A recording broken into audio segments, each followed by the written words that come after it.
un palabrejo que yo creo que hay mucha gente a la que ni le suena, o si le suena no sabe muy bien de qué va, y hoy nos vamos a enterar seguro. Que tenemos la suerte de tener con nosotros a la doctora Itxaso Martí. Es la presidenta del Comité de Bioética del Hospital Donostia, es neuropediatra, es profesora de la EHU, de la Euskadi Herriko Universitatea, y es investigadora del grupo de pediatría de Biodonostia. Desde luego, cualificaciones le sobran. Seguro que nos vamos a enterar muy bien de qué es la bioética. Y sin más, ya os dejo a su cargo y espero que luego preguntéis todas las dudas que haya. Sin más, os dejo con la doctora Itxaso Martí.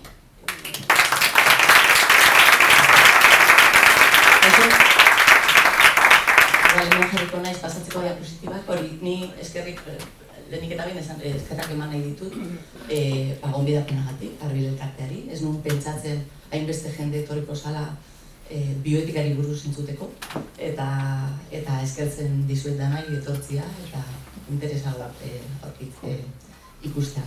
Badakit oso herri euskalduna dela deba, nizestuan bizi naiz, eta berez antzeko dira, zuena politiagoa kostan dagoelako, baina herri antzekoa izatea. Baina, berez, orkestena gazteleraz egingo dugu, bale?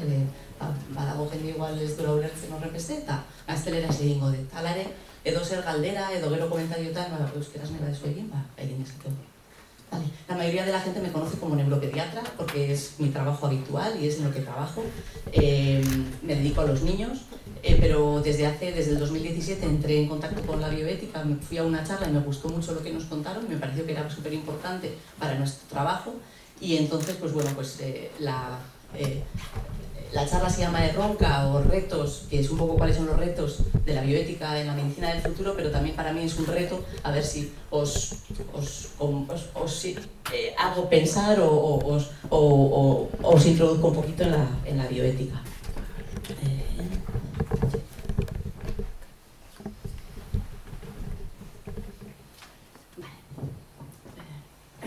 Vale.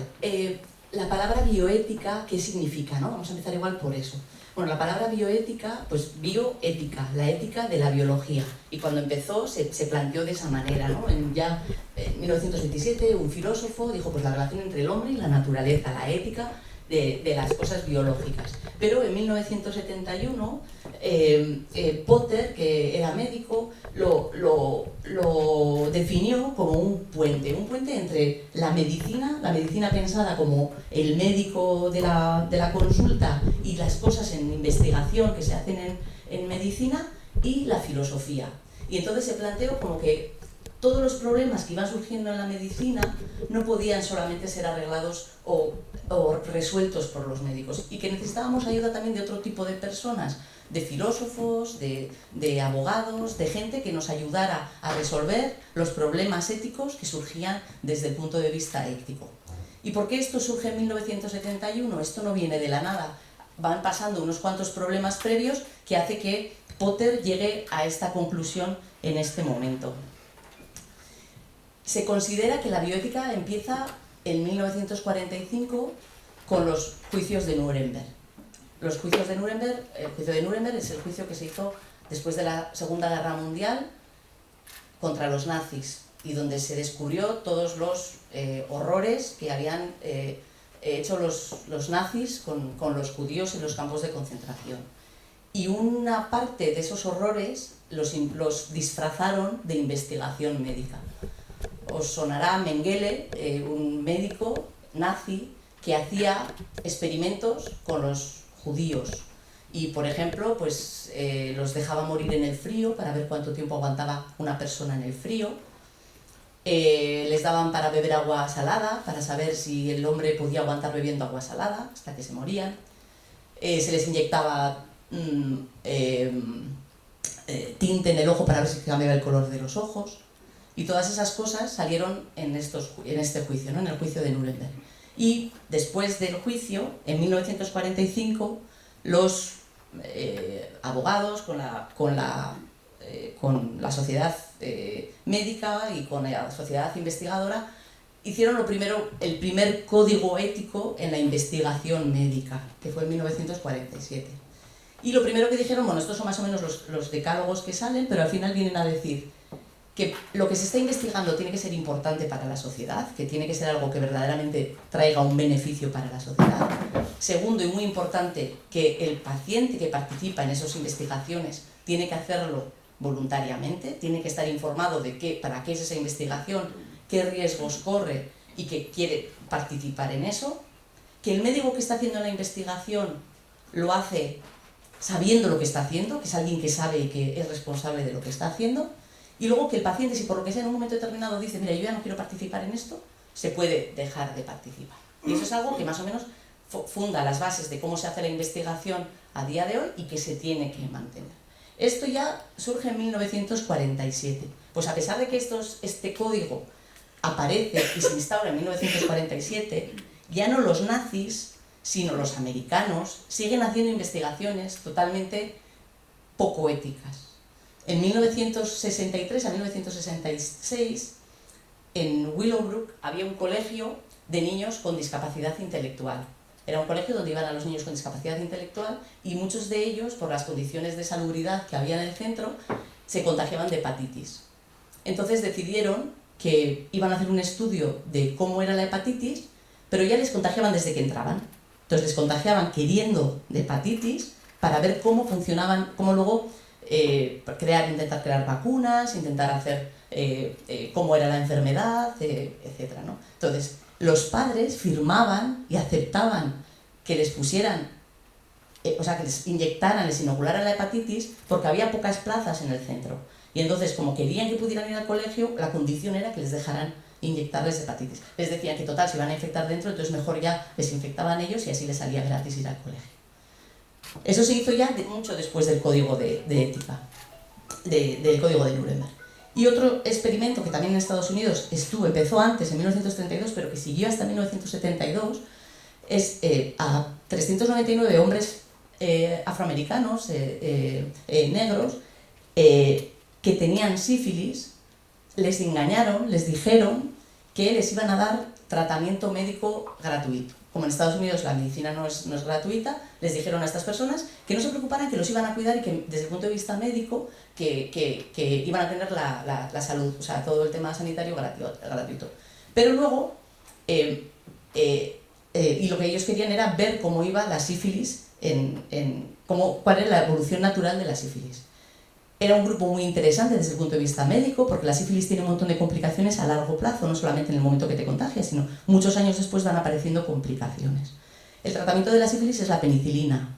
Cuando empezó el estudio todavía no existía la penicilina, pero posteriormente ya se descubrió y a estos pacientes no se les dio penicilina. Les dejaron queriendo sin tratamiento para ver cómo seguía evolucionando la sífilis. Entonces, desde el punto de vista de investigación, quizás podía tener algún interés conocer toda la evolución de la historia natural que llamamos de la enfermedad, pero desde luego para esos pacientes fue totalmente inético, ¿no?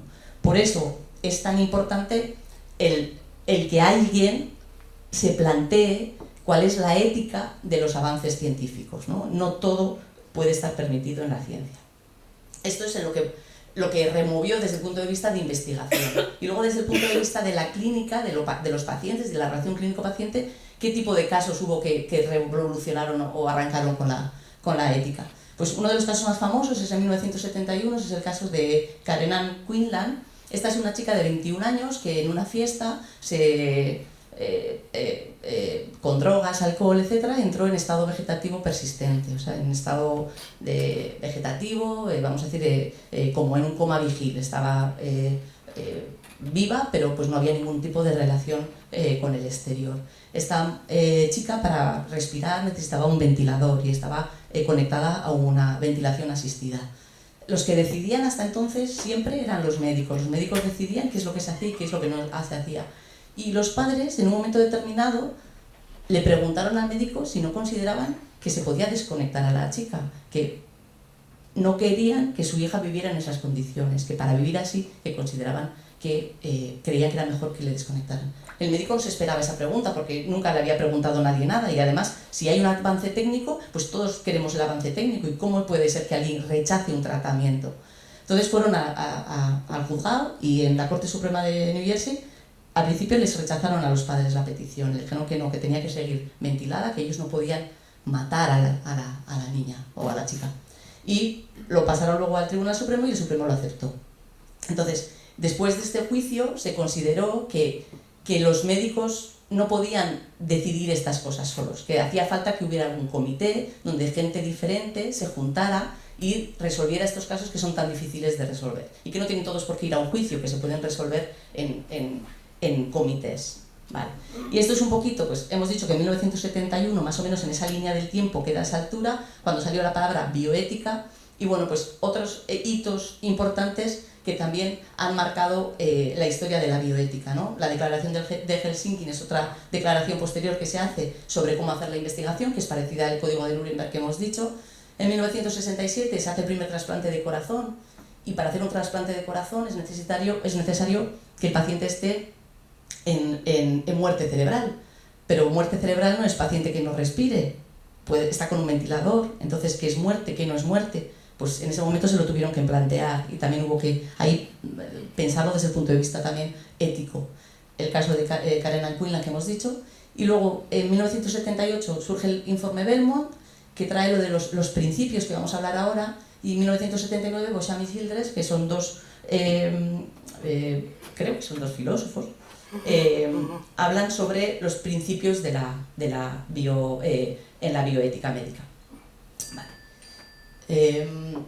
Los principios de los que hablan y de los que hablamos ahora más a fondo son la autonomía, la beneficencia, la no maleficencia y la justicia.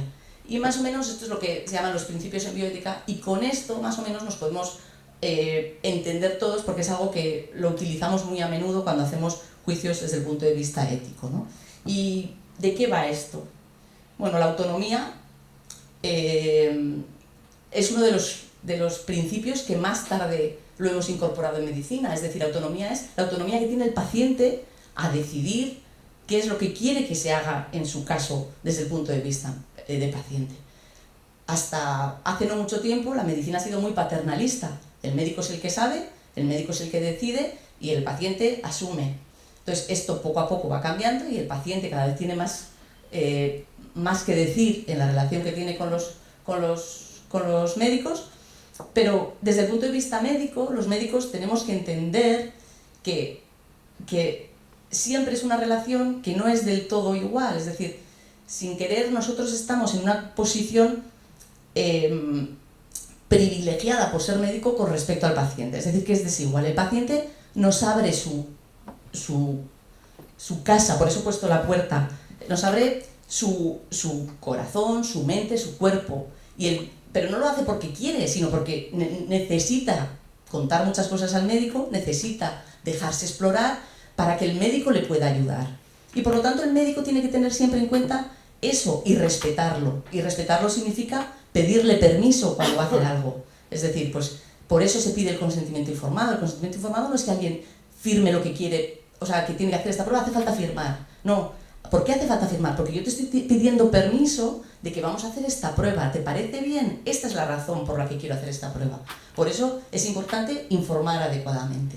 Hay que mantener la intimidad. Eso en un pueblo, antes lo hemos estado comentando, en sitios donde la gente se conoce, etc., el paciente tiene que estar seguro que cuando va al médico, ese médico no va a contar lo que ha oído a nadie de fuera del médico, ¿no? Hay una relación médico-paciente y va asociada con la confidencialidad. Y cuando digo el médico, la enfermera, el auxiliar, el administrativo, toda la gente que por su trabajo es consciente o se ha enterado de algo relacionado con otra persona, tiene que guardar esa confidencialidad, ¿no?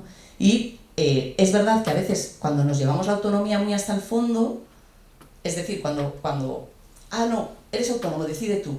Y el paciente muchas veces puede decir, oye, pero ayúdame a tomar la decisión, yo no soy médico, yo no sé, ¿tú qué harías?, ¿no? Que es algo que nos suelen decir. Entonces, dar autonomía al paciente no significa darle las opciones y que elija, sino ayudar explicando bien qué conlleva cada decisión para que pueda tomar la decisión libremente.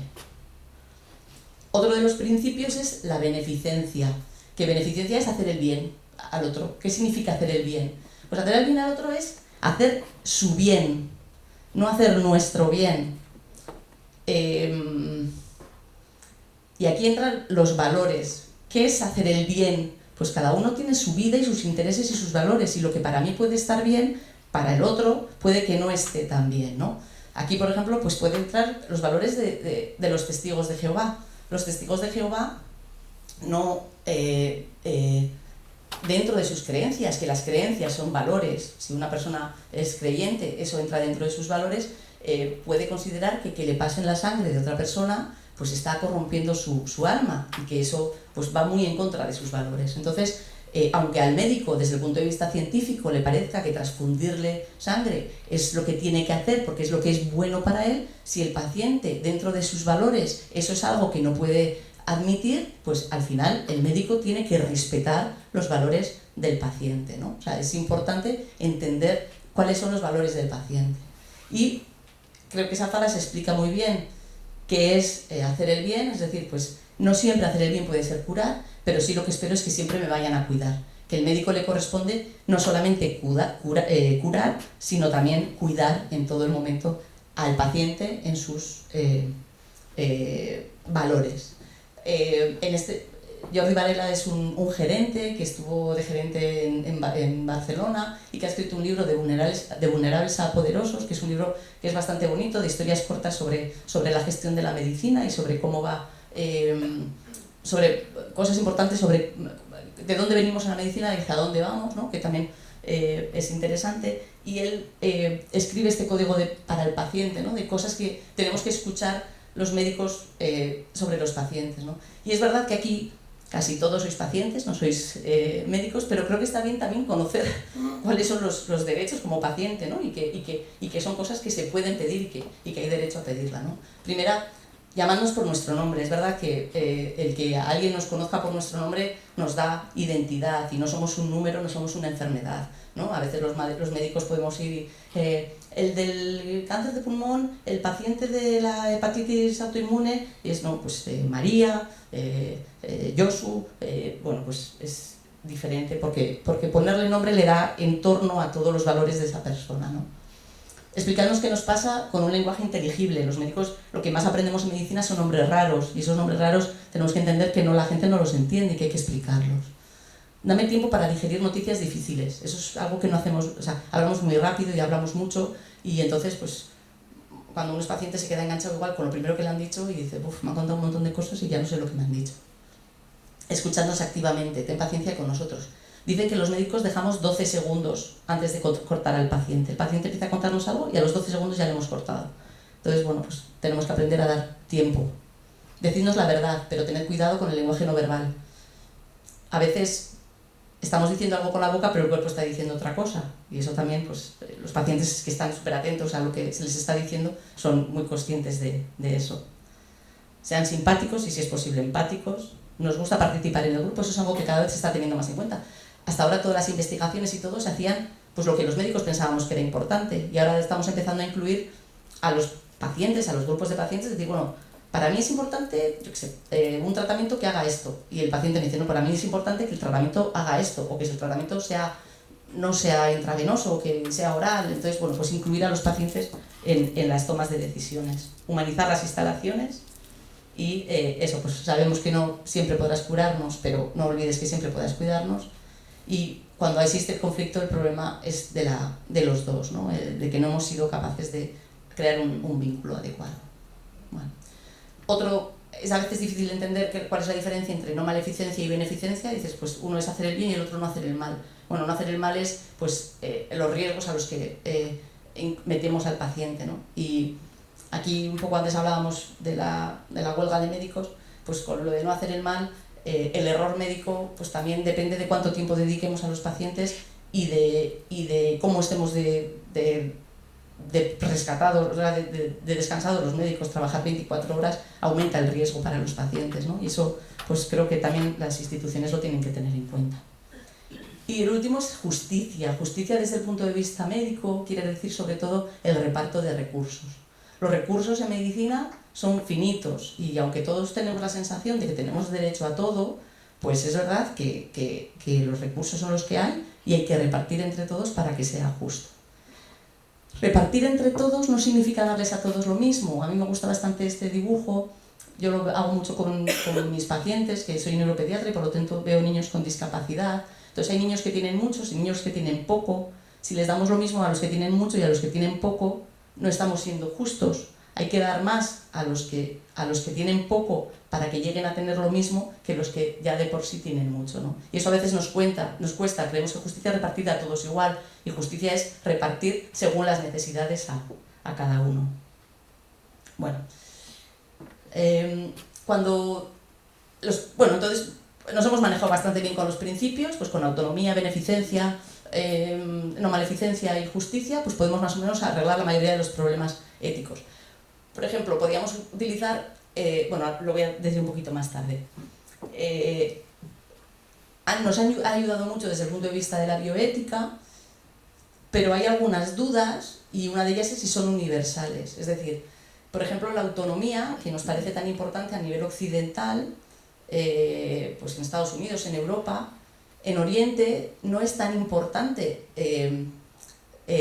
la persona, sino que es mucho más importante la comunidad y les da muchísimo más importante a la comunidad que a la persona propia. Por lo tanto, igual ese principio que ponemos como tan básico de la autonomía personal, pues ellos lo ven que tiene que ser algo más comunitario. Por lo tanto, no sabemos si con esos 4 principios marcamos los valores más importantes de todo el mundo, si son universales. No siempre se puede responder a todos los problemas solamente con el principalismo. Y otra de las cosas es que no siguen un método. Y no están jerarquizados. Es decir, ¿cuál es más importante? Y ahora es el ejemplo que voy a poner. El barco con el hantavirus tiene que llegar y están diciendo que las personas que están dentro del barco y que no están infectadas les van a poner en cuarentena. Pero solamente les van a poner en cuarentena si ellos quieren. Ahí el principio que está tomando fuerza es el de la autonomía, ¿no? Si ellos quieren, entrarán en cuarentena y si no quieren, pues no estarán en la cuarentena. Ahí, si utilizamos otro de los principios, es el de no maleficencia. Es decir, si les dejamos sin cuarentena y están infectados, van a contagiar a gente que no está infectada. Y entonces van a estar haciendo el mal, van a contagiar a otra gente desde el punto de vista médico, ¿no? Entonces, ¿qué principio tiene más peso cuando tomamos las decisiones? Pues se han intentado ordenar como en 2 niveles. Y es como el nivel 1 sería la no maleficencia y la justicia. Es decir, esos son lo que decimos la ética de mínimos, los que normalmente marcan la ley. Es decir, nuestra autonomía, eso ya lo hemos oído todos, nuestra libertad acaba donde empieza la del otro.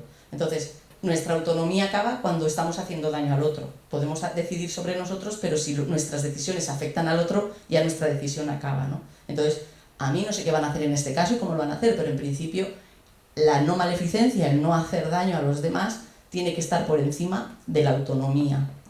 Y la justicia lo mismo. Yo quiero que me hagan esto, yo quiero que me hagan tal, yo quiero que... Ya, pero es que, ¿por qué a ti sí y a ti no? Hay que repartir entre todos. Entonces, la justicia y la no maleficencia serían como los que tienen más valor, y si, además, después de cubrir esto, podemos favorecer la autonomía y la beneficencia, pues mucho mejor desde el punto de vista ético. Vale. Entonces, ¿qué hacemos en los comités de éticas? ¿Qué personas? Bueno, los comités de éticas son obligatorios o están presentes en los hospitales desde 1995 en el Estado. Y los hospitales tienen la obligación de tener un comité de ética. ¿Y qué personas estamos en el comité de ética? Pues hay médicos, hay enfermeras, hay pacientes en algunos casos, hay abogados y hay filósofos en el nuestro. Es importante que sea multidisciplinar para que cada uno pueda dar su punto de vista.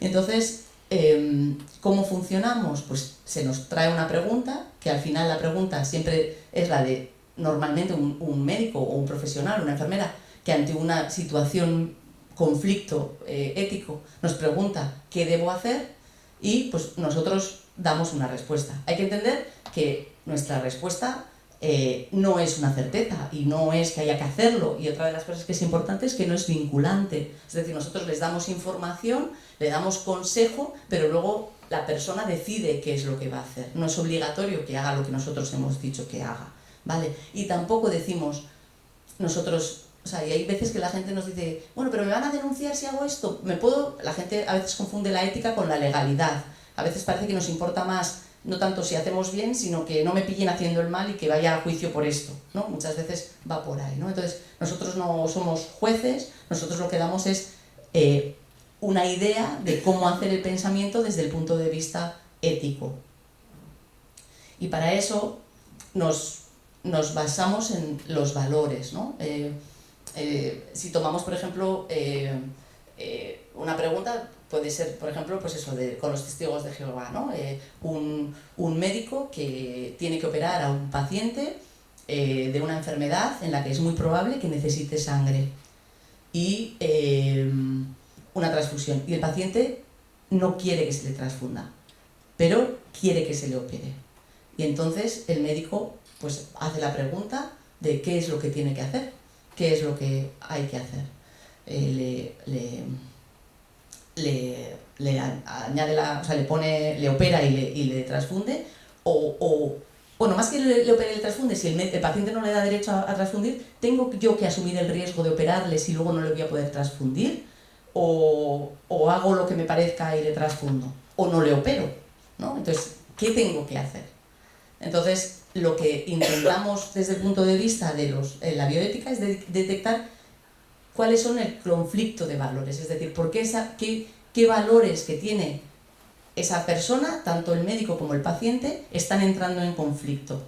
Entonces, pues en este caso, los valores que están en conflicto son pues el del paciente, que considera para él, o sea, su valor principal es la religión y no quiere que le transfundan sangre desde el punto de vista de la religión, y el valor del médico pues es el hacer lo que llamamos la buena praxis, el actuar bien desde el punto de vista médico, y la seguridad del paciente, ¿no? Son sus valores. Él cree que eso es lo más importante desde el punto de vista y no le parece tan importante el tema de la religión. Entonces detectamos cuáles son los valores y luego lo que solemos intentar hacer es siempre detectar cuáles son los cursos extremos. Es decir, hablamos de dilema cuando es como tenemos A o B.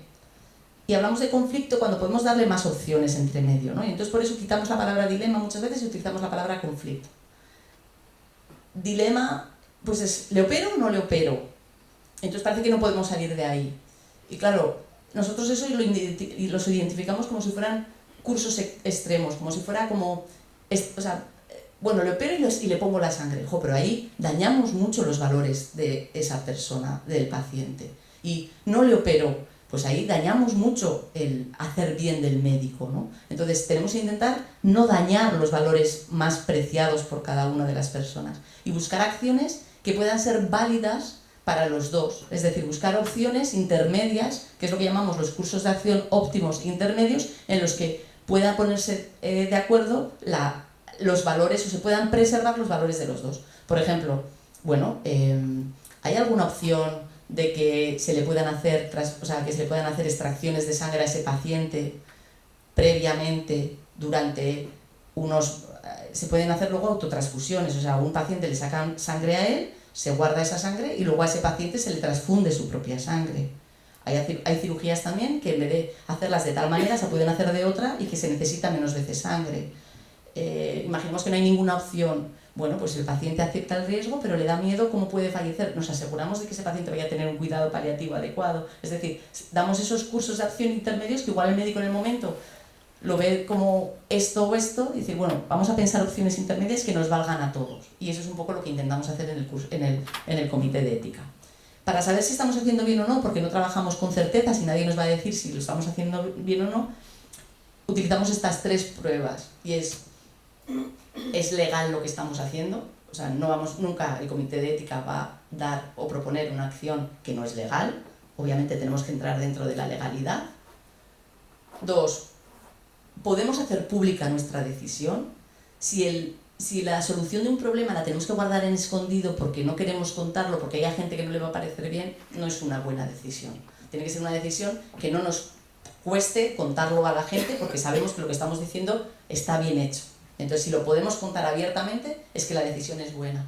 Y temporalidad, que no ha sido como, venga, tenemos que tomar una decisión, vamos a tomar esto y mañana tomaríamos una diferente, no, sino que lo hemos pensado y creemos que es la mejor decisión hoy y mañana y pasado, ¿no? Y que le podemos dar este valor. Bueno, he hecho como las diapos como en tres colores. La primera un poco el pasado de la bioética, de dónde venimos, por qué estamos donde estamos. Ahora os he contado un poquito cómo trabajamos en el comité de ética y cómo hacemos las valoraciones. Hay que decir que las preguntas al comité, bueno, nosotros nos juntamos una vez al mes y nos llegan las solicitudes a través de un correo electrónico que tenemos. Las solicitudes casi siempre llegan a través de los médicos, pero también los pacientes podrían hacer solicitudes al comité de ética y podrían preguntar, porque el comité no es solo para los sanitarios, sino que el comité es para toda la relación médico-paciente. Vale. Y ahora vamos a hablar un poco de quizás lo que más habíamos hablado, de hablar un poco de los retos del futuro y qué va a pasar después en el futuro y esto cómo se arregla desde el punto de vista bioético. Como veis, de todas formas, los retos están todo el tiempo en la sanidad van apareciendo nuevos retos que tenemos que darles una vuelta, ¿no? Y entonces las diapos iban como color como antiguo, luego ahora sí blanco y ahora estas sí ya las he hecho con la I así. Entonces no las he elegido yo y salen como salen, pero bueno, más o menos un poco así, ¿no?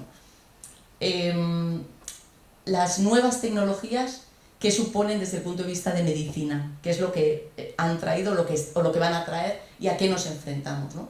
Pues hay tres cosas igual que están llegando ya y que van a aparecer ahora y que nos vuelven a enfrentar a nuevos retos desde el punto de vista ético, ¿no? Una es la inteligencia artificial, otra es la telemedicina, pues las consultas telefónicas, la carpeta de salud, las videollamadas que se van a plantear, las aplicaciones que podamos utilizar de salud, y otra, los dispositivos portátiles, que luego lo hablaremos, es decir, la medicina de precisión instantánea. Si nosotros llevamos un reloj que marca la frecuencia cardíaca y además si hacemos una arritmia, el reloj lo detecta y además se lo manda al médico y el médico lo ve, o tenemos un dispositivo que puede medir el azúcar todo el tiempo y si somos diabéticos lo va a ver y lo va a ver el médico, esas cosas están por llegar y es lo que vamos a comentar un poquito ahora.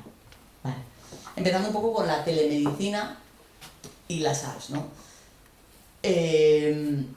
Hablábamos, bueno, pues faltan médicos, cada vez hay más dificultad, hay sitios en donde pues, en la España vaciada o en sitios rurales, etcétera, pues hay pocos médicos y entonces a las personas les cuesta acceder a los médicos, a los sistemas sanitarios.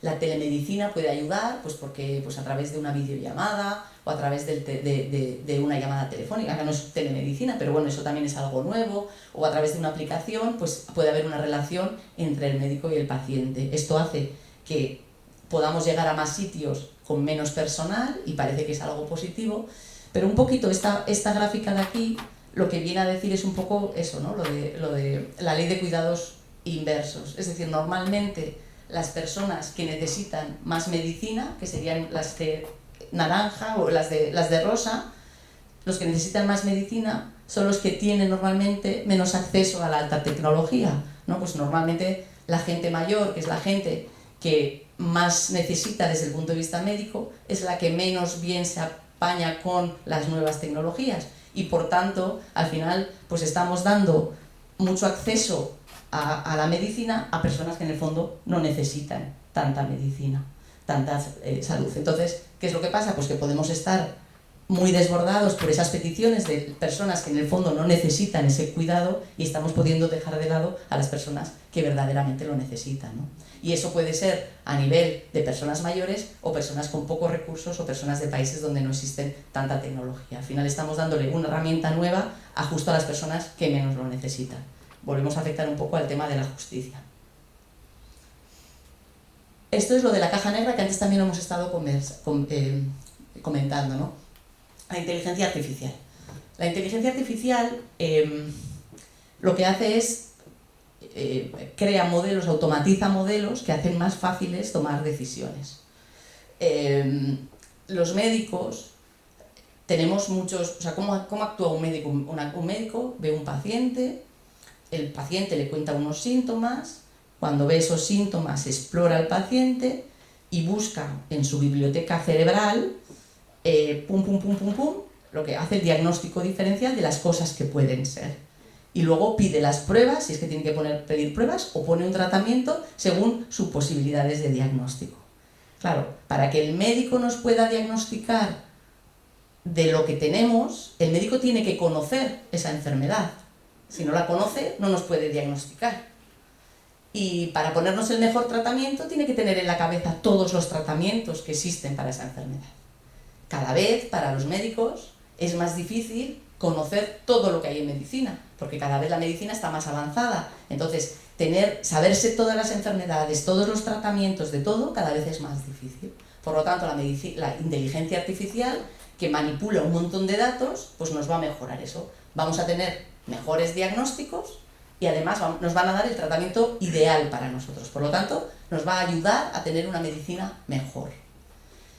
¿Cuáles son los problemas? Entonces eso, pues la promesa, precisión del diagnóstico y personalización de tratamientos. Va a ir mejor. ¿Cuáles son desde el punto de vista ético los problemas? Pues la confidencialidad masiva de datos. Y eso lo estamos viendo ya. Los médicos utilizamos la IA y los pacientes más todavía, meten los datos y ya está. Claro, sabemos ya de las redes sociales, etcétera, ya lo hemos oído, que lo que más vale de todo lo que hacemos nosotros en Internet es los datos. Y esos datos tienen mucho valor para las empresas. Y ya si metemos datos de salud, pues para todas las casas farmacéuticas, etcétera, tienen mucho valor. Entonces, esos datos que estamos metiendo a la IA, ¿quién los va a guardar? ¿De quién son? ¿Quién se los queda? Pues eso está por saber. Y luego, el sesgo de los algoritmos, ¿no? Y eso es algo que voy a intentar explicar. La IA, la inteligencia artificial más básica y más sencilla, hace lo que hacemos un poco es lo que hacemos los médicos conscientemente, que es utilizar protocolos médicos. Es decir, si un paciente, este es un protocolo de cómo era con el COVID, si tiene síntomas, no solicitar PCR, pero si depende de un grupo de pacientes, sí, y si sí, tal. Entonces, según los datos médicos, vamos decidiendo qué es lo que hay que hacer. Entonces, con los datos que tenemos, vamos clasificando al paciente y el algoritmo, que es esto de estas flechitas, nos dice qué es lo que tenemos que hacer. Nosotros podemos meter a una máquina un algoritmo, el que queramos, y la máquina va a responder con eso. Y esa es la inteligencia artificial más sencilla. Y esto es pues lo que aceptamos todos, ¿no? Que se pueda hacer. Que nosotros con los datos se haga un algoritmo y este algoritmo nos diga qué es lo que tenemos que hacer en cada caso. Así no nos tenemos que saber todos los protocolos de cabeza. Nos lo puede decir el algoritmo. Vale, esto es así. El problema es que ahora la inteligencia artificial va más allá y aprende con lo que decimos el machine learning y el deep learning. Y ya no hace falta darle el algoritmo, solamente hay que darle ejemplos. Y entonces, por ejemplo, en este ejemplo, todos estos niños son niños que tienen síndrome de Down, ¿no? Y lo vemos. Entonces, nosotros a la máquina le decimos, estos niños tienen síndrome de Down. Entonces, cuando yo te dé una foto de un niño, me dices o no si tiene síndrome de Down. Entonces, hay algunos rasgos que los va a identificar, pero igual le ponemos esta foto y todos los que salían antes eran niños y esta es niña. Depende de dónde coja las fuentes y depende qué datos coja, igual estamos dejando algunas poblaciones sin estar representadas. Y entonces la inteligencia artificial no es capaz de diagnosticar en ese grupo de gente, porque no están metidos en sus ejemplos. Entonces, se pueden quedar otras, sobre todo grupos más minoritarios, suele pasar a veces con las mujeres, y sobre todo con otras poblaciones, que no los que el aprendizaje de la máquina no lo reconozca porque no le hemos dado esos ejemplos. Es lo que se llama un sesgo de selección. Este es un ejemplo que no hay este error, no sería este error, ¿no? Pero sí que pasa con otras opciones, ¿no? Hay muchísimos más artículos sobre el autismo en los niños que en las niñas, y los síntomas pueden ser diferentes, entonces pues igual es más fácil diagnosticar a un niño que a una niña, con el dolor torácico y la cardiopatía isquémica. Hay diferentes situaciones en las que hay muchas más publicaciones con los niños que con las niñas, o con los hombres que con las mujeres, y entonces pues las mujeres es más difícil que se les diagnostique a través de la IA adecuadamente, ¿no? Y luego hay otro problema, y es lo que se llama la caja negra. ¿Y la caja negra qué es? Y es que si nosotros utilizamos la inteligencia artificial para que nos dé una respuesta y nosotros vemos que esa respuesta está mal, porque nos damos cuenta que eso está mal, no podemos mirar cómo ha tomado la decisión. La inteligencia artificial no te explica de dónde ha sacado sus razonamientos. Es lo que se llama la caja negra. No se puede revisar ni la persona, no solamente nosotros las personas de la calle, sino los grandes informáticos, etcétera, no pueden revisar cómo ha hecho ese aprendizaje la máquina. Y por lo tanto, ¿quién se responsabiliza de esos datos? Hay cosas que esto es controlable y que lo podemos controlar, pero si vamos como dándole cada vez, o sea, si le vamos dando más confianza y le dejamos tomar más decisiones y las toman de parte de las personas, si la máquina se equivoca, ¿quién es responsable luego de que se equivoque? Si un médico se equivoca, ya sabemos que es el médico el que se equivoca y es el responsable. Si se equivoca la máquina, ¿quién va a tomar esa responsabilidad? ¿De quién depende? Vale. Entonces ese es otro de los problemas, ¿no? Lo de la responsabilidad de los datos entrenados. Vale. Y luego, por último, dentro de la tecnología, otro de los problemas que también está es, o sea, una de las cosas que cada vez está más en marcha también es lo de el cuerpo hiperconectado, ¿no? Los wearables, monitorización continua y que permite una prevención proactiva y autonomía de la salud. Es decir, cada vez hay más dispositivos, un reloj, ahora también hay holters que se meten en el cuerpo. La gente que tiene arritmias le pueden poner un holter y que va mandando todo el rato al hospital cuál es la situación de su corazón. Se puede hacer lo mismo, hay monitores también para las personas que son diabéticas, también tienen un dispositivo que mide continuamente el azúcar y que lo manda también al hospital. Claro, eso es lo que tenemos ya y que es súper útil. O sea, lo de las arritmias es una maravilla, porque antes hacía con holter de 24 horas y, si te pilla ese día la arritmia, bien, pero si te pilla otro día ya no se registraba, y así se registra todo el tiempo. Con los diabéticos igual, el tener en la curva del azúcar de todo el día es una maravilla y viene fenomenal para los médicos para saber el control real de ese paciente diabético. Entonces, claramente ayuda mucho a que hagamos muchísima mejor medicina y una medicina mucho más de precisión, porque el paciente no solamente le pasa lo que le pasa en el momento que viene en la consulta o en el momento que le hacen los análisis, sino lo que pasa durante todo el día. Y esto nos permite controlarlo. Pero, ¿cuál es el problema desde el punto de vista ético? Parece que siempre los bioéticos estamos como sacándole pegas a todo. Pero el problema de esto es un poco lo que hemos dicho, vuelven a ser los datos. Los datos pues son datos de salud, y si en vez de llegarle a nuestro médico, pues le llega a una empresa farmacéutica o le llega, yo qué sé, pues a alguien mal pensado y que dice, bueno, yo las personas que tienen esto en la analítica no les vamos a dar opción a esto. O sea, hay muchos datos muy sensibles y muy confidenciales que no sabemos a quién pueden llegar, ¿no? Y es un poco lo de decir, ¿no? Los datos que se toman tienen que ser con consentimiento y tenemos que saber esos datos a dónde van a ir a parar. Vale, esto es un poco lo que hemos hablado de esto. Bueno, y por último, la verdad es que con esto ya más o menos acabo. La última cosa sí que quería hablar un poco es sobre la ingeniería genética. Bueno, a ver, la genética, ¿qué significa la genética? La genética, el DNA, es el material que tenemos en todas nuestras células de nuestro cuerpo, que es el molde con el que se producen las proteínas, que son las que hacen las funciones en nuestro cuerpo. Todos los tratamientos que tenemos hasta ahora van dirigidos a arreglar lo que las proteínas que hacen no consiguen arreglar, y a veces a meter la proteína. Por ejemplo, en una diabetes, si falta insulina, la insulina es una proteína, nosotros metemos la insulina para que haga la función. Hay muchas enfermedades, las enfermedades de las personas mayores normalmente no son genéticas, pero las enfermedades de los niños, pues muchas de ellas sí que son genéticas. Entonces las enfermedades genéticas, como pueden ser las distrofias musculares, las enfermedades musculares, o como pueden ser las enfermedades metabólicas. El problema es que el molde no está bien, y como el molde no está bien, ese DNA no está bien, pues eso no produce una proteína bien y esa proteína no puede hacer la función. Entonces, normalmente para esas enfermedades no solemos tener cura, no somos capaces de meter esa proteína en el cuerpo en el buen momento y son los niños que tienen enfermedades raras y que tienen pues una afectación normalmente muy severa, ¿no? Entonces, las terapias génicas, que algunas ya se utilizan, lo que hacen es meter ese molde, una copia de ese molde, en el cuerpo de esos niños. Y así la copia de ese molde va a seguir haciendo proteína y va a hacer la función de ese gen que les falta a esos niños. Eso es la terapia génica que ya se está utilizando y que es muy útil y va a ser muy útil y va a haber un boom enorme en los siguientes años.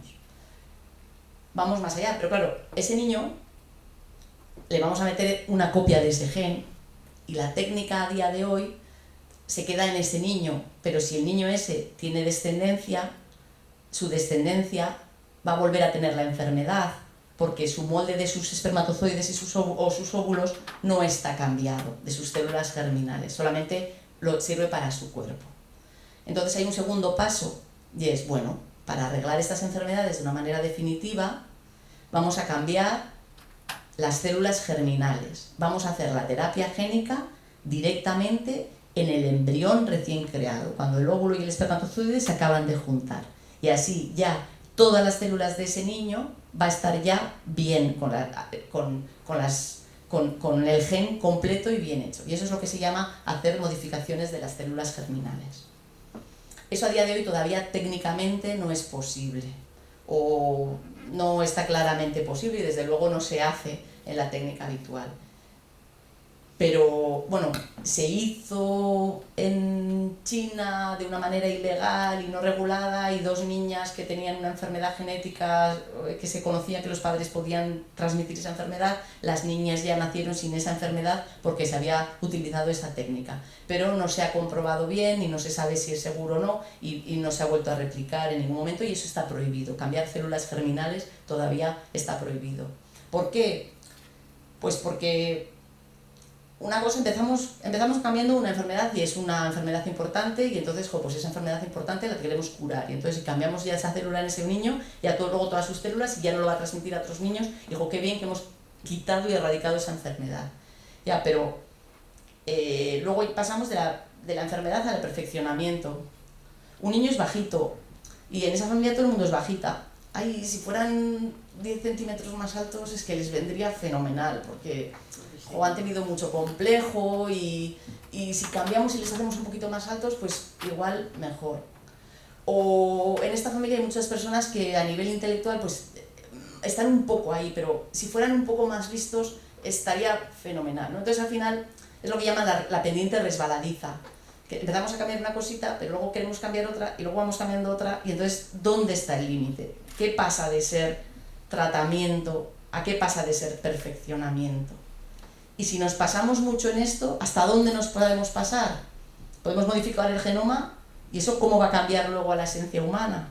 No sé, de esto habla la película Gattaca, que no sé si habéis visto, que viene un poco a eso, ¿no? Hemos modificado a las personas para que no se depriman, sean fuertes, para que sean muy inteligentes, etc. Y entonces ya modificamos y ya todas las personas son así, y entonces pues ya no nacen personas de manera libre. Y otra de las cosas es que nos falta el consentimiento de las sociedades futuras.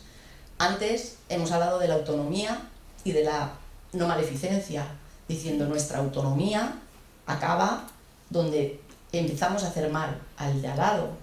Y eso, más o menos hasta ahora nos hemos manejado bastante bien. Lo que nosotros hacemos puede afectar al de nuestro lado, pero ya empezamos a hacer cosas, también con nuestro planeta y con el medio ambiente, que las cosas que empezamos a hacer no solamente nos afectan a nosotros, sino que afectan a las generaciones futuras. Y entonces ya entramos en otro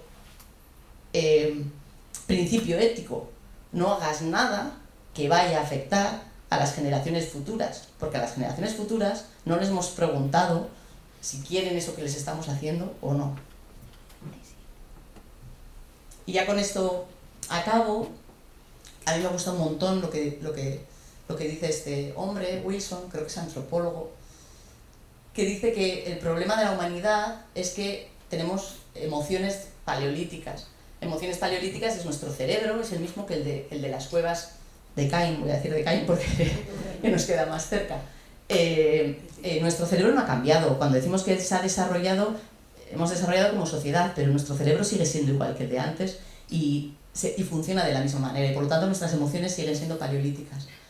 Tenemos una tecnología que es, vamos, divina casi, podemos hacer casi de todo, podemos cambiar la genética, podemos cambiar el pensamiento, podemos hacer máquinas más inteligentes que nosotros mismos, pero tenemos leyes medievales muchas veces, la ley siempre va por detrás de lo que debería hacerse. Entonces es verdad que el equilibrio entre esas tres cosas, ¿no? El que la tecnología va siempre mucho más adelante que lo que va la ley y nos afecta como personas, que es lo que somos, ¿no? Pues es lo que intentamos a veces pues regular con la bioética. Y lo último otra vez, pues esto que hemos dicho del principio de responsabilidad, que es algo que planteó Hans Jonas, que era eso, ¿no? Ya antes hablábamos lo del principio categórico de Kant, era lo de no hagas nada que no quieras que te hagan a ti, y con eso más o menos podemos hablar, si no hagas nada al otro que no te gustaría que te hicieran a ti, ¿no? Y ahora es no hagas nada a otro que no te gustaría, o sea, no hagas nada a otro que no te gustaría que te hicieran a ti, pero no solamente pensando en el de abajo, sino también en el de abajo. Cuida de las siguientes generaciones, ¿no? Obra de tal manera que los efectos de tu acción sean compatibles con la permanencia de una vida humana auténtica sobre la Tierra. Hay que tener responsabilidad con las nuevas generaciones y debe prohibirse toda tecnología que comporte riesgo, por pequeña que sea, de destruir la humanidad. Igual ha sido un poco demasiado esto, no sé cómo se dice, como... Bueno, da igual. Y acabo ya con esto, que estos son películas que hablan un poquito sobre estos temas, ¿no? Sobre todo desde el punto de vista de los robots y la relación persona y robot. Y con esto acabo.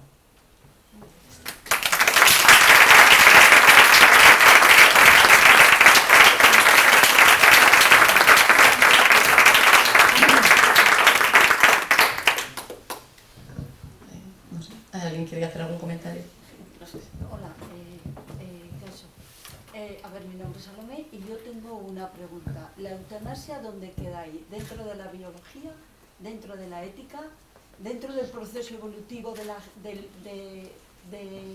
lo que ha avanzado? Porque, según has comentado, el cerebro sigue siendo cavernícola, ¿no?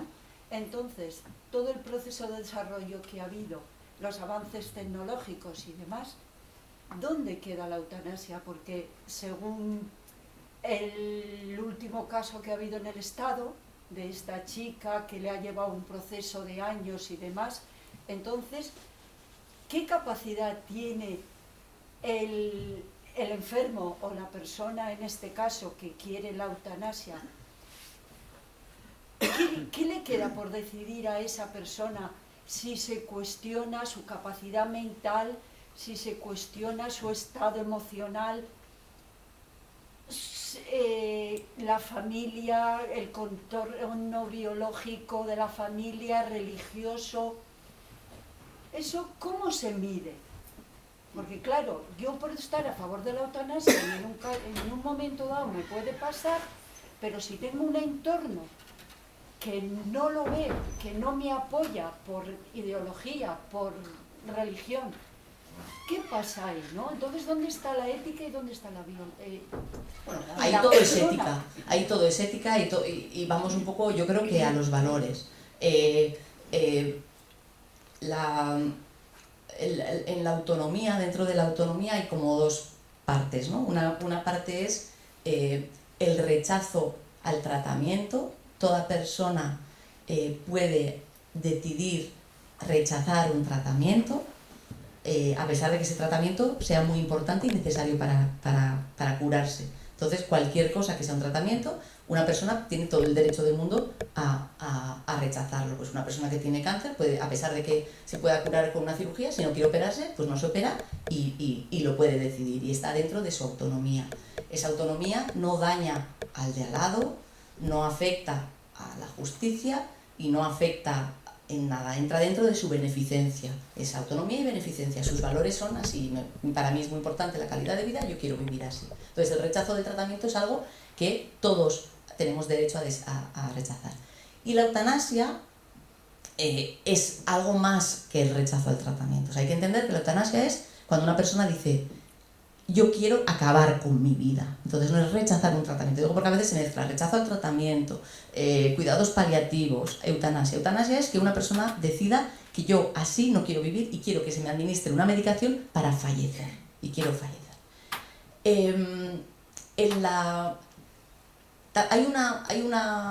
Cuando hablamos de autonomía, hay una parte que es importante que no lo he hablado y es la competencia personal para tomar decisiones, la capacidad de tomar decisiones, hasta qué punto somos capaces de estar. Y ahí entran las dificultades en decidir los casos, va asociado a la competencia que tiene esa persona para tomar una decisión. Tenemos que ser conscientes de que esa persona ha tomado esa decisión totalmente consciente de lo que está decidiendo.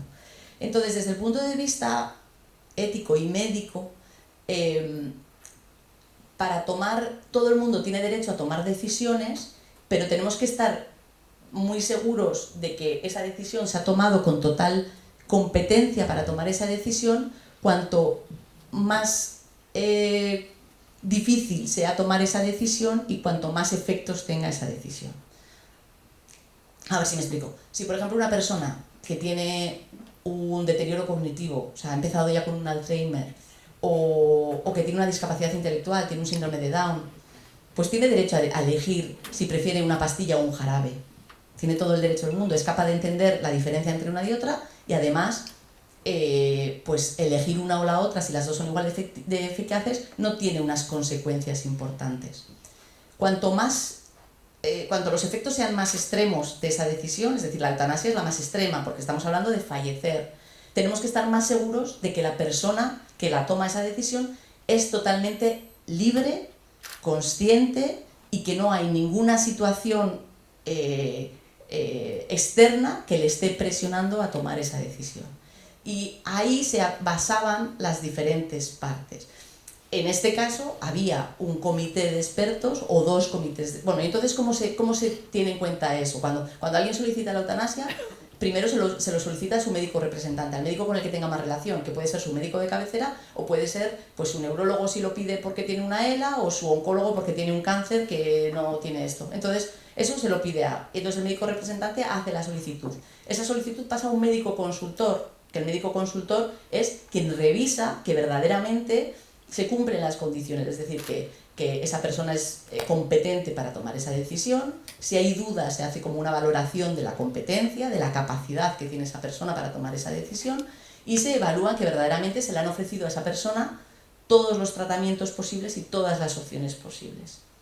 Decimos que además, para que el médico representante, cuando habla con una persona que quiere la eutanasia, tiene que hacer un método deliberativo. Es decir, es verdad que la eutanasia es un curso extremo de acción.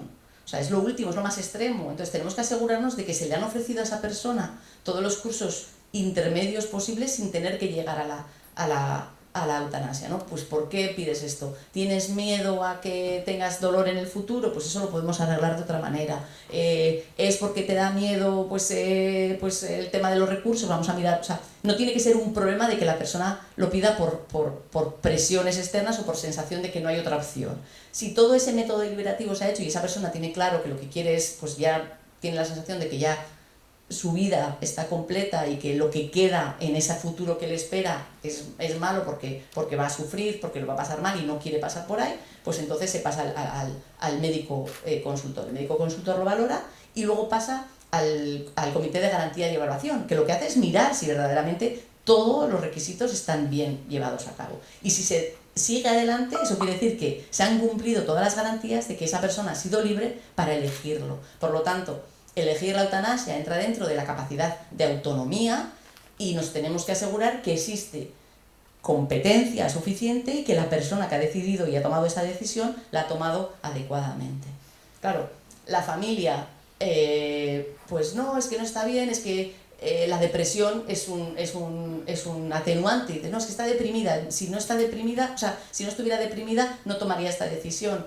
Pues ha habido médicos que han evaluado y que han visto que esta persona no está deprimida o que no se puede hacer nada para mejorar su estado de ánimo, ¿no? Entonces, bueno, pues siempre hay grises, pero esta es un poco el planteamiento. No sé si te he contestado. Sí, pero yo lo que me refiero, sí, y yo te he entendido perfectamente, pero el primer caso que has puesto de un enfermo que tiene un cáncer terminal, sí, que no quiere ningún proceso y quiere eliminar el tratamiento y quiere entrar en paliativos y dejarse morir, ¿no? Sí. No es prácticamente parecido. O sea, ¿qué más da que te cueste 3 meses a que el proceso de la eutanasia te cueste 2 años y te tengas sufriendo 2 años de algo que tú quieres hacer? A eso me refiero yo, porque si una persona tiene un cáncer terminal y le dice al médico, mira, hasta aquí, no quiero más, quiero entrar en paliativos y dejarme morir, ¿no? El concepto no es parecido. El fin es un poco el mismo, pero el fin es un poco el mismo, pero es verdad que desde el punto de vista médico es bastante diferente no actuar y cambiar una evolución natural propia que hacer algo. O sea, en el caso de la eutanasia hay un médico y una enfermera que van a tu casa y te ponen una inyección y en ese momento falleces. Eso va como muy en contra de lo que habitualmente hemos hecho los médicos. Por eso la situación tiene que ser extrema y por eso no en cualquier momento cualquier persona puede pedir la eutanasia y por eso tiene que ser tan garantista para estar tan seguros de que verdaderamente la eutanasia es la mejor opción para esa persona, teniendo en cuenta que es lo que decide, porque hay un acto propio de un médico o un sanitario que hace una acción directa para que esa persona fallezca en ese momento. Entonces, cuidar a una persona hasta el final para que fallezca por una enfermedad que tiene que no ha sido tratada, pues no es igual que en un momento determinado pongamos una medicación para que esa persona fallezca.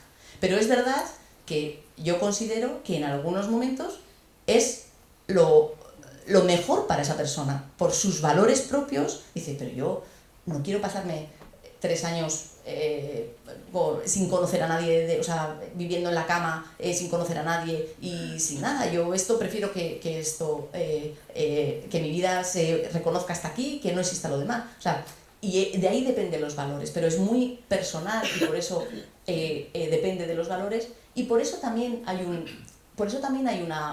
una lista de objetores de conciencia dentro de los personal sanitario para la eutanasia, en el sentido de que hay médicos que por sus valores pues igual no son capaces de llevar a cabo una eutanasia y entonces tienen que tener la posibilidad de respetar sus valores y que siempre asegurando que haya otra persona que se lo pueda administrar, pues una persona puede decir, mira, yo hasta aquí porque esto con respecto a mis valores no lo veo. En el caso de la familia pues es muy duro pues que una persona a mí para eso me parece maravillosa la película, la de Mar Adentro, en ese sentido, ¿no? Cómo el cuñado está enfadadísimo y el cuñado y la hermana están enfadadísimos con él, de decirle, jo, parece que te hemos cuidado mal, estamos aquí, queremos cuidarte y tú prefieres morirte. Si nosotros estamos aquí, te queremos cuidar, te queremos y queremos cuidarte. Entonces también para la familia entender que esa persona prefiere fallecer que seguir en contacto con ellos, pues es muy duro, pero también eso es un acto de amor, ¿no? El dejarle decidir libremente lo que considere que es mejor. Pero aquí son valores, son matices, a veces tienen que entrar los comités de ética y lo ideal y lo que no debería ser es llegar al juez, porque al final eso es un fracaso del sistema. Yo simplemente me refería a ser consciente de las dos situaciones, ¿no? Si tú estás en plenas facultades mentales de decidir que quieres una cosa o no, entonces, ¿por qué tanto cuestionamiento? Pero bueno, ya me lo has explicado. Está claro. No sé cómo repartimos, hay un montón de manos. Bueno, yo no sé quién. Bueno, sí, a ver. Sí, al hilo de lo que estamos hablando de la inteligencia artificial, hace poco leí una información en Estados Unidos en la que una persona tuvo un un accidente de tráfico o algún problema. Entonces tenía un juicio, pero no tenía disponibilidad. Y como en Estados Unidos cuesta a los abogados, él, a la inteligencia artificial, le planteó su problema. Con la respuesta de la inteligencia artificial, él fue al juicio y ganó el juicio. Claro, eso, ahora estamos hablando de la medicina.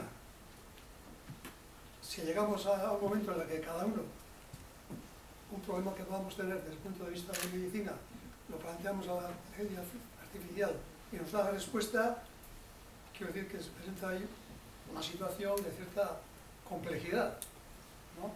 En los sistemas más, o sea, los médicos tenemos muchos, o sea, eso que hemos dicho que hace la máquina, lo hacemos nosotros los médicos, que somos mucho más, tenemos mucho más errores, mucho más a menudo. Es decir, si acabamos de ver a un paciente que tiene, yo qué sé, o si se nos ha pasado un tumor hace poco en un paciente, yo veo niños con dolores de cabeza. Si un niño con un dolor de cabeza de repente tiene una enfermedad grave que no la he visto y le pido una resonancia, igual más tarde de lo habitual, a partir de entonces, durante unos meses voy a pedirle la resonancia en cuanto me digan que les hace un poquito así en la cabeza.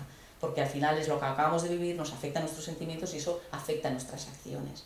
La máquina es más cuidadosa para hacer eso y lo hace menos. Y se vio en un estudio que se hizo como súper pronto, con endoscopias, se les dijo 4 cosas, es como, si la lesión es así, tiene estas características y tiene esto, es maligna, si no las tiene, es benigna. Y se les hizo a unos médicos, lo hicieron inicialmente como para empezar a probar, pero en la primera prueba y con muy poquitos datos, la máquina fallaba menos que el hombre. Enseguida. Pero es verdad, y es así, pero es verdad que también nosotros como médicos también tomamos muchas más decisiones, o sea, tenemos igual en cuenta más cosas que las que están pasando justamente en ese momento, pues porque también conocemos más cosas de antes, de los pacientes, quizás en estos momentos de los sentimientos, y además nos responsabilizamos de esa decisión. Si no sabemos cómo está tomando la máquina las decisiones, pues luego ¿quién se responsabiliza de esas decisiones? Estoy segura que es verdad que la máquina es más precisa que nosotros en un montón de cosas, se utiliza ya para rayos, para un montón de cosas. Y en el examen MIR, le das a ChatGPT el examen MIR y saca mejor nota que en cualquiera de los médicos. Pero está el tema de la responsabilidad y de cómo lo vamos a aplicar. Y se aplicará, pero el black box es un problema. Al final dicen, se habla mucho de que al final los médicos lo que más importante va a ser es generar buenos datos, ¿no? Recoger bien las cosas para que luego la medicina pueda decir algo al respecto. O sea, la máquina puede decir algo al respecto. ¿Había otra pregunta ahí al fondo? Sí. Yo quería preguntar con relación al testamento vital, con las enfermedades neurovegetativas. Tú has perdido, ya no eres tú. ¿Pueden intervenir los familiares a la hora de que esté escrito que has solicitado la eutanasia o solo valora el comité ético? No, a ver, la verdad es que no he entrado nada en lo de la eutanasia, las voluntades anticipadas, porque me comentó María Asun que eso también lo habéis tenido como otras sesiones al respecto, pero la verdad es que las voluntades anticipadas es una manera retrospectiva de que la persona que ya no tiene autonomía pueda seguir ejerciendo su autonomía. Entonces, las voluntades anticipadas es como si esa persona estuviera ahí y tienen el mismo valor. Es verdad que a veces vemos en el comité, nos ha pasado alguna vez que han traído al comité el caso de una persona que había hecho las voluntades, que había puesto que si llegaba a una situación de deterioro cognitivo tal, pues quería que se le aplicara la eutanasia, y su familia cercana, cuando el médico de la residencia les comentó, bueno, pues vuestro familiar tiene esto escrito en sus voluntades y hemos llegado a esa situación y en principio sería el momento de aplicar la eutanasia, la familia, que además habían hecho con él las voluntades anticipadas, se quedó súper sorprendida. Dijo, pero ¿cómo? Pero no, pero eso no, si mi padre es feliz y está bien, ¿y cómo vamos ahora a a poner en marcha la eutanasia, pero ahora ¿cómo? Pero eso no es lo que quería mi padre. Entonces, quizás todo lo garantista que es el sistema para el caso de la eutanasia de una persona que está capacitada ahora mismo y que es capaz de decir, bueno, pues es consciente, no, me quedan dudas, pues le valoro la capacidad, sí, es capaz, es competente, vale, pues seguimos adelante, otro médico lo mira, etcétera. En las voluntades anticipadas a veces no se ha revisado eso, y hay gente que tiene las voluntades hechas, igual sin saber muy claro qué es exactamente la eutanasia, qué son los cuidados paliativos, y entonces a veces sí que surge esa duda de si verdaderamente la persona, o sea, si queda claro que la persona lo que quería era eso, no hay ninguna duda. Lo más importante, y además también desde el punto de vista legal y desde el punto de vista ético, para eso se hacen unas voluntades anticipadas. Unas voluntades anticipadas quiere decir, yo anticipo lo que voy a querer y por lo tanto lo dejo ya escrito y está registrado para que luego se actúe de esta manera. Y la familia no tiene nada que hacer ahí, no puede cambiarlo. Pero es verdad que luego a veces queda la duda de que la familia que le quería mucho dice, no, pero eso no es lo que él quería. Entonces, por eso hay que también, yo eso sí que recomiendo que la gente cuando hace las voluntades anticipadas, pues lo haga con, pues se pueden hacer en el registro, se pueden hacer en el notario, pues lo haga con alguien que verdaderamente pueda revisar todas sus dudas de qué es la eutanasia, de qué son los cuidados paliativos, de qué es el rechazo al tratamiento, para que se pueda decidir. Porque es verdad que tampoco es muy fácil con el deterioro cognitivo. Claro, hemos dicho que no es una persona igual, pues está con un deterioro cognitivo severo, que está en la cama, que no reconoce a nadie, que no puede casi comer y tiene una neumonía. Entonces, pues una de las situaciones que puedo decir es, pues ¿trato la neumonía o no? Bueno, pues en esta situación ya paramos, porque este tratamiento ya pues no tiene más que prolongar una situación que no es, tampoco no lleva a nada, ¿no? Entonces el médico, junto con la familia, en ese momento sí, deciden adecuar los tratamientos, pues cuidar que no le pase mal a nivel respiratorio, pero no se trata esa neumonía. Esa sería un seguimiento habitual y que se puede hacer, aunque a veces también se trata excesivamente, pero se puede hacer en una situación de adecuación de tratamiento.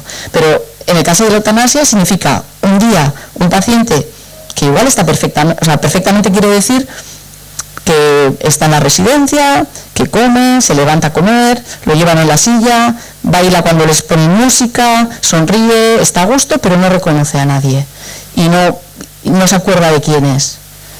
Y en el testamento pone, cuando esté que no reconozca a nadie, quiero la eutanasia. Entonces hay que decidir un día y decir, venga, hoy. Y hoy le ponemos la inyección. No es fácil. O sea, y claro, y para la familia eso no es fácil. Para eso, ya sabemos que para la familia no es fácil. Nunca, pero para eso, cuando uno está consciente, lo ha hecho.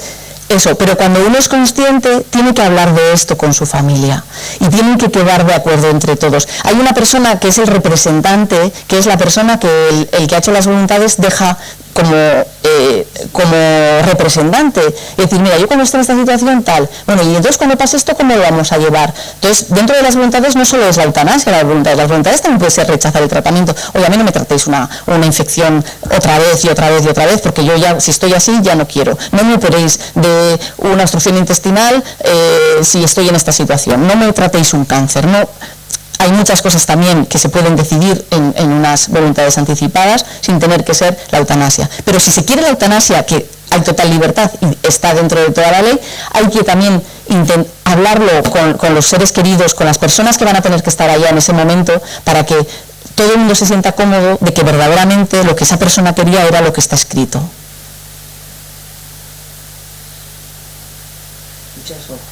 Hay comités bioéticos, bueno, aquí en Euskadi al menos a nivel comarcal.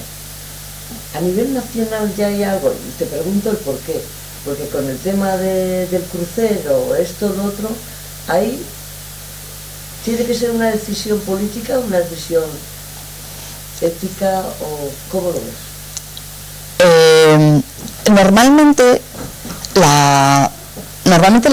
cuando hablamos de ética de mínimos, es casi como la ética de la legalidad, es decir, la ética de mínimos es casi lo que está metido en las leyes. Entonces, pues, por ejemplo, el médico puede saltarse la confidencialidad de si un paciente tiene VIH y no se lo quiere decir a su mujer y la mujer está en riesgo de contraer el VIH, pues el médico tiene la posibilidad de decírselo a la mujer. Lo tiene que hacer primero intentando que sea él el que se lo diga, dándole el apoyo, quieres que lo hagamos de esta manera, se tiene que intentar buscar esos cursos intermedios, pero al final el médico tiene que preservar la salud de esa otra persona. Entonces, en este caso, pues el comité de ética solamente participaría si se lo pide alguien. O sea, realmente los comités suelen participar cuando son solicitados. Hay un comité de ética nacional, pero no sé si es muy funcional. La verdad es que no lo sé muy bien. Esto lo están decidiendo los políticos, ¿no? Bueno. La OMS está decidiendo si hacen cuarentena o no. O sea, la OMS ha recomendado que hagan cuarentena, pero la decisión de que si ellos quieren o no lo hagan.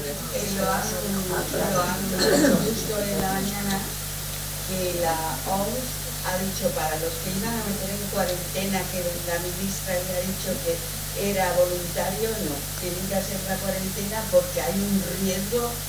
Es que es lo lógico, es lo lógico que se intente buscar las maneras para que sea lo más cómodo para ellos, pues si hay que hacer, pues yo que sé, cosas a nivel laboral y que les den yo que sé, lo que sea, hay que buscar cómo hacerlo más fácil para esas personas, pero no puede ser una opción. Yo también creo que no puede ser algo que decidan ellos.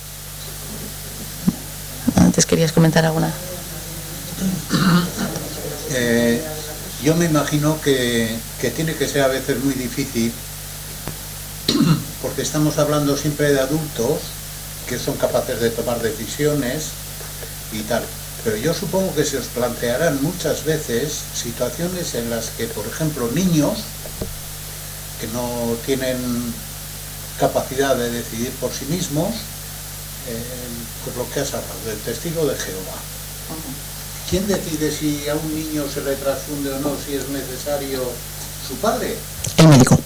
Ahí, en las personas que no son capaces, hay una cosa que se llama ser representante por designación, que por ejemplo en las voluntades anticipadas, uno designa a la persona que es representante y lo que esa persona decida es lo más importante y puede incluso decidir, pues eso, rechaza el tratamiento, etcétera. Pero cuando son representantes por sustitución, es decir, el niño no ha hecho representantes a sus padres, el niño no ha hecho, o una persona con una discapacidad no ha hecho representante a su hermano, lo que sea, sino lo ha tocado porque por ley pues tiene un representante, esa persona decide, decide, pero siempre que el médico considere que no está actuando en contra del beneficio de esa persona. Es decir, se intenta proteger a la persona. A veces es fácil y a veces no es tan fácil. Por ejemplo, si un niño tiene un tumor cerebral que no tiene tratamiento, ese tratamiento de ese tumor específico no tiene curación posible y los padres no quieren dar tampoco ningún tipo de quimioterapia que pueda prolongar la vida porque no quieren y prefieren que no se haga nada, aunque igual el médico preferiría poner esa quimioterapia paliativa, en general los padres deciden qué es lo que van a hacer. Siempre que lo que estén pensando o lo que estén decidiendo no vaya claramente en contra del beneficio del niño. En el caso del testigo de Jehová, si la sangre es necesaria, porque si no el niño fallece, esa decisión la toma el médico. No podemos poner en riesgo la vida de un niño o de una persona que no tiene capacidad por los valores de la persona que le lleva. Entonces, ¿ahí qué es lo que hay que hacer? Hay que llamar al juez, pedir la patria potestad durante un tiempo, el médico tiene el permiso del juez, tampoco el médico puede hacer lo que quiera, tiene el permiso del juez y entonces se le transfunde al niño y luego devuelve otra vez la patria potestad a los padres. Y eso los testigos de Jehová lo saben y lo aceptan. No. Y por ejemplo, un poco con el tema de la eutanasia, es un poco también una persona por ejemplo, una persona, un niño que haya tenido una discapacidad toda la vida, no va a poder nunca recibir la eutanasia ni nunca va a poder solicitar la eutanasia, porque nunca va a tener la capacidad para solicitarla él, y nadie por representación puede pedir la eutanasia. Por eso también una persona con Alzheimer avanzado, que tenga muy avanzado el Alzheimer y que no haya dejado en sus voluntades anticipadas que quiere la eutanasia, por mucho que su familia, conociéndole y todo, por sus valores él querría que se le administrara la eutanasia, no se puede hacer porque no es un representante designado, sino que es un representante por sustitución, y entonces no está permitido.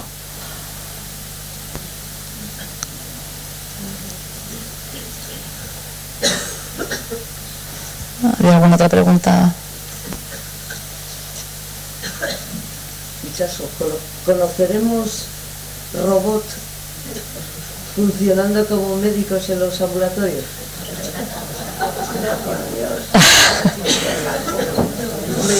Robots, sistemas para operar, Eso hablamos, para operar, pues muchos de los aparatos que se utilizan para operar son robots que se utilizan con joysticks, como si fuera un videojuego, y eso ya existe.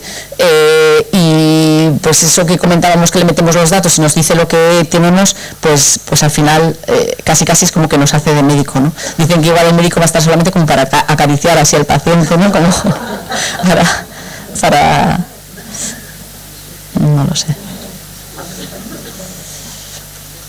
Bueno, pues nada,